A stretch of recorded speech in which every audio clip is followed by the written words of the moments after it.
కనిపించే ప్రకృతులు ఏవైతే పంచభూతాలు అంటున్నావో ఈ మనిషి శరీరంలో కూడా ఉన్నాయి అని చాలా మంది చెప్తారు. స్నానం చేయకుంటే నలిస్తే మట్టి ఎక్కడి నుంచి వస్తుంది అని ప్రశ్నిస్తుంటారు. అంటే మన శరీరం పంచభూతాత్మకమే, ప్రకృతి పంచభూతాత్మకే. బుద్ధి నిజంగా గొప్పదే అనుకునే వాళ్ళైతే ప్రకృతి ఏ ప్రమాదం సృష్టించబోతుందో చెప్పగలిగే నాలెడ్జ్ ఉంది, కానీ ఆపగలిగే నాలెడ్జ్ ఇంకా పుట్టుక రావట్లేదు కదా. ఈ బ్రహ్మాండ పిండాండ కాంబినేషన్ని మనం ఎలా కంపేర్ చేసుకోవచ్చు? అంటే దీనికి ఏమన్నా మీరు సైంటిఫిక్ చెప్పగలుగుతారా? నిజమే బ్రహ్మాండము పిండాండము కలిసే ఉంటాయా? ముందు బ్రహ్మాండాన్ని అర్థం చేసుకుందాం. బ్రహ్మాండంలో ఉండేటటువంటి లీలను అర్థం చేసుకుందాం. ఈ బ్రహ్మాండంలో ఉండేటటువంటి లీల ఏదో అంతే కదా. ఆ పరమాత్మలోనే బీజంగా ఆకాశము, వాయువు, అగ్ని, జలము, భూమి ఉన్నాయి. ఈ ఐదిట్లో ఉండేటటువంటి లక్షణాలన్నిటినీ మనం ఒక్కొక్కటి తెచ్చుకున్నాం. శబ్దము ఏమిటిది? ఆకాశము. రూపము అగ్ని, రుచి జలము, వాసన భూమి, స్పర్శ వాయువు. ఈ ఐదు ఉంటేనేగా మనం పనిచేస్తోంది. కాబట్టి ఆ బ్రహ్మాండంలో ఉన్న శక్తులు ఎక్కడున్నాయి? ఈ పిండాండంలో ఉన్నాయి. నేను చూస్తున్నాను అంటే బ్రహ్మాండ శక్తే ఈ పిండాండంలో పనిచేసేట్టు చేస్తోంది.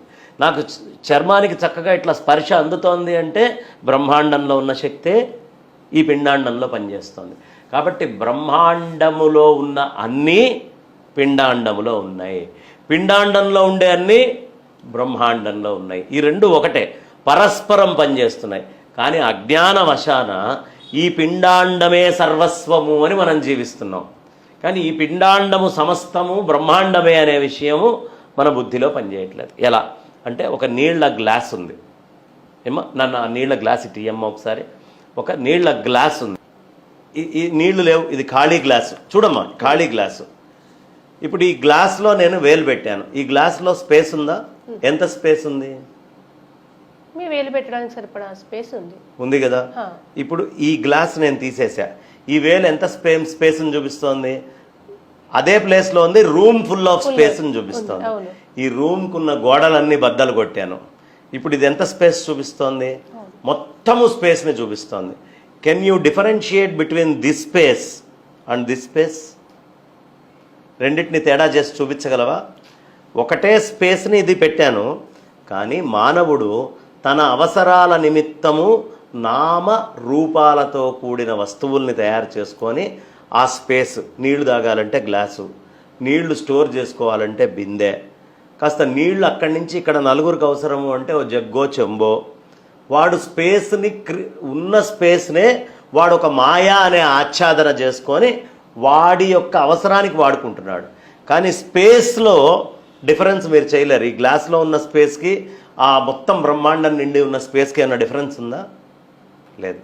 అలాగే ఈ పిండాండంలో ఉండేటటువంటి చైతన్యానికి బ్రహ్మాండం అంతా ఉన్న చైతన్యము ఒకటే. అజ్ఞానవశాత్తు యూసేజ్కి పనికొస్తున్నటువంటి ఈ స్పేసే నేను, ఈ గ్లాస్లో ఉన్న స్పేస్ని నేను అనే భ్రమలోకి వెళ్తున్నావు. But there is no difference between ఈ glass space the complete space. అవునా? అలాగే బ్రహ్మాండానికి ఈ పిండాండానికి అభేదం. ఈ బ్రహ్మాండము పిండాండము వేరువేరు. ఇది చిన్నది, అది పెద్దది అంటున్నాం. చిన్నది పెద్దది అనేది రెండు లేవు. ఎందుకు అంటే అంతర్బహిశ్చ తత్సర్వం వ్యాప్య నారాయణ స్థిత. పరమాత్మ అంతటా నిండి ఉన్నాడు, అన్నిటిలో ఉన్నాడు కాబట్టే నువ్వు నన్ను ప్రశ్న వేయగలుగుతున్నావు. ఉన్నాడు కాబట్టే చైతన్యాన్ని వాడుకొని నేను సమాధానం చెప్తున్నా. ఉన్నారు కాబట్టే ఇది రికార్డ్ అవుతోంది. ఉన్నారు కాబట్టే అంతటా వేరే వాళ్ళు వినగలుగుతున్నారు అంటే ఈక్వలెంట్ ప్రాపర్టీ అక్కడ ఇక్కడ ఇక్కడ అక్కడ అన్ని చోట్ల ఉండాలి. అన్ని చోట్ల ఈక్వలెంట్ ప్రాపర్టీతో ఉన్నటువంటి పరమాత్మని అజ్ఞానవశాన ఎవడికి వాడు నేనే నేనే నేనే ఈ శరీరము అనే భ్రాంతిలో ఆ పరమాత్మ దృష్టి పోవడం వల్ల ఈ బ్రహ్మాండానికి ఈ పిండాండానికి మార్పు వస్తోంది. కానీ గాఢ నిద్రా స్థితిలో ఉన్నప్పుడు ఈ పడుకున్నటువంటి మీ పక్కనున్న వ్యక్తికి ఈ పక్కన పడుకున్న వ్యక్తికి అభేదం. ఇది కొంచెం హయ్యర్ టర్మ్స్లో ఉంటుంది. జాగ్రత్తగా వింటే ఇది మన జీవితానికి అవసరమైనటువంటి సత్యాలన్నిటినీ కూడా తెలియపరిచేటటువంటి విషయము. కాబట్టి ఈ రెండు అభేదం. నీ గాఢ నిద్రాస్థితి, నా గాఢ నిద్రాస్థితి అభేదం. కానీ నీ స్వప్నావస్థ నా స్వప్నావస్థ వేరు. నీ ఎరుకలో ఉండే నాలెడ్జ్, నీ విషయాలు నా విషయాలు వేరు కాబట్టి వేరువేరుగా కనిపిస్తున్నాయి. కానీ అవి రెండూ కూడా ఒకటే పరమాత్మను ఆశ్రయించి ఉన్నాయి. మెలకువతోటి ఉన్నప్పుడు నీ శరీరం నా శరీరం వేరుగా కనిపిస్తున్నప్పటికీ ఈ రెండు ఒకే చైతన్యం వల్ల పనిచేస్తున్నాయి. ఆ చైతన్యం సమతౌల్యంగా అంతటా నిండి ఉంది. నేను చూస్తున్నానన్నా ఆ సూర్యుడే కారణం, నువ్వు చూస్తున్నావన్నా ఆ సూర్యుడే కారణం. చూడటానికి ఇద్దరం వేరే వేరేగా ఉన్నాయి చూపులు చూసుకున్నప్పుడు, కానీ సూర్యుడి విషయానికి వచ్చేటప్పటికీ ఒకటే. అలాగే ఒకటే అయినటువంటి బ్రహ్మాండము చైతన్యం వల్లే ఈ సృష్టి మొత్తము కనిపిస్తోంది. దాని యందు అజ్ఞానం కలగడం వల్ల అది వేరు ఇది వేరు అనే భ్రాంతి వస్తుంది.